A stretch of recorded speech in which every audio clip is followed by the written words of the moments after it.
ரெண்டு கட்சி மூணு கட்சியுமே திராவிட சித்தாந்தத்துக்குள்ள ஓட்டுகளை பிரிச்சாங்க. நீட்டை ஆதரிக்கிறாங்களா? நீட்டை இவர் ஆதரிக்கிறாங்க. சோ அகைன்ஸ்ட் ஆஃப் பாலிடிக்ஸ் இல்ல. அப்படிங்கிற போது இந்த திராவிட கட்சிக்குள்ளதான் ஓட் ஷேரிங் ஆகாத ஒழிய மற்றபடி வெளியிலிருந்து வலசாரியுடைய ஓட்டுகள் பெறுவதற்கான சூழ்நிலை தாவேக்காவுக்கு இல்ல அப்படின்னு புரிஞ்சுக்கலாம் ஈஸியா. அதுக்கடுத்து முன்னாள் முதல்வர் திரு எம்ஜிஆருக்கு நிகரான தலைவராக திரு விஜய் அவர் மக்களை பார்க்கிறார்களா என்று பார்க்கிற போது அதுக்கு நிகரான ஆளு இவர் இல்லைங்க. அவருடைய காலகட்டங்கள் அவருடைய சூழ்நிலைகள் வேறு, இவருடைய சூழ்நிலை வேறு. எல்லா நடிகரும் கூடுகிற கூட்டமாக தான் இவர் கூடுத ஒழிய அது கொள்கை கூட்டமாகவோ கோட்பாடுக்காகவோ நாட்டின் வளர்ச்சிக்கான கூட்டமா அல்ல.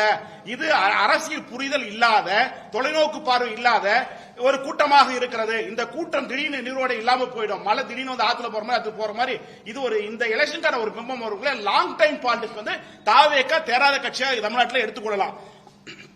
அப்படி பார்க்கிற போது எம்ஜிஆருக்கு நிகரானதாக விஜயை மக்கள் பார்க்கப்படல. எம்ஜிஆரையும் இன்றைக்கு பார்க்கிறதும் வேறு, விஜயை பார்க்கிற விதம் வேறு.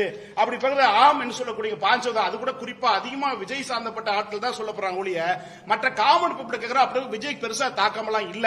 சோ அப்படி போது 17% ஆம்னு சொல்லி இல்லைன்னு சொல்லி 59%, ஓரளவு சொல்லி 17%, காசோ 12% சொல்லப்பட்டிருக்காங்க.